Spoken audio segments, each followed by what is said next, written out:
بسم الله الرحمن الرحيم. تبارك الذي بيده الملك وهو على كل شيء قدير،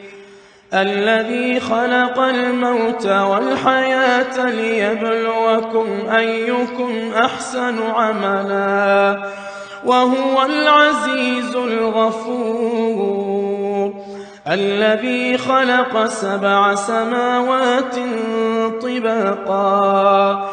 ما ترى في خلق الرحمن من تفاوت فارجع البصر هل ترى من فطور ثم ارجع البصر كرتين ينقلب إليك البصر خاسئا وهو حسير، ولقد زينا السماء الدنيا بمصابيح وجعلناها رجوما للشياطين واعتدنا لهم عذاب السعير، وللذين كفروا بربهم عذاب جهنم وبئس المصير، إذا ألقوا فيها سمعوا لها شهيقا وهي تفور تكاد تميز من الغيظ، كلما ألقي فيها فوج سألهم خزنتها ألم يأتكم نذير، قالوا بلى قد جاءنا نذير فكذبنا وقلنا ما نزل الله من شيء إن أنتم إلا في ضلال كبير، وقالوا لو كنا نسمع أو نعقل ما كنا في أصحاب السعير، فاعترفوا بذنبهم فسحقا لأصحاب السعير، إن الذين يخشون ربهم بالغيب لهم مغفرة وأجر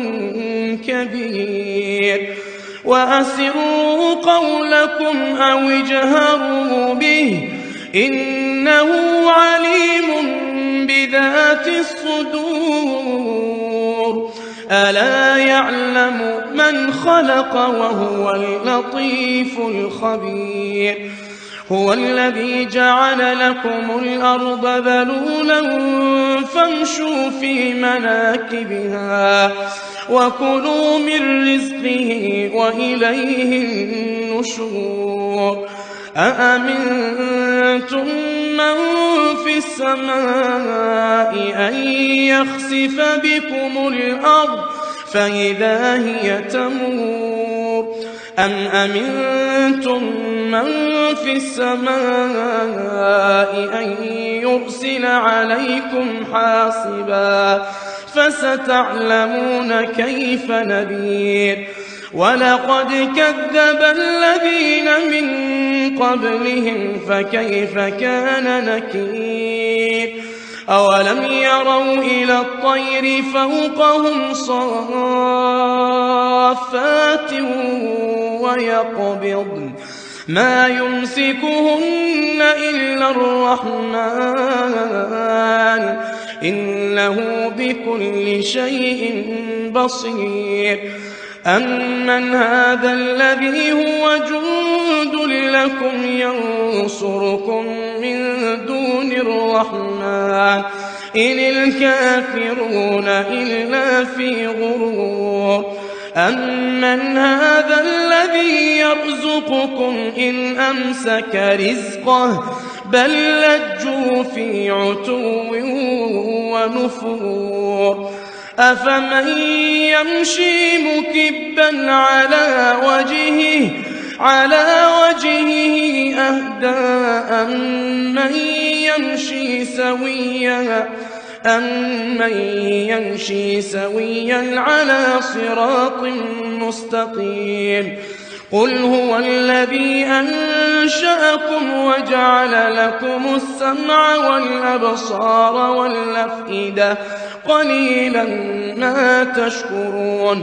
قل هو الذي ذرأكم في الأرض وإليه تحشرون ويقولون متى هذا الوعد إن كنتم صادقين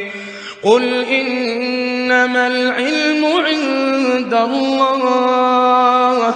وإنما أنا نذير مبين فلما رأوه زلفة سيئت وجوه الذين كفروا وقيل هذا الذي كنتم به تدعون قل أرأيتم إن أهلكني الله ومن معي أو رحمنا فمن يجير الكافرين من عذاب أليم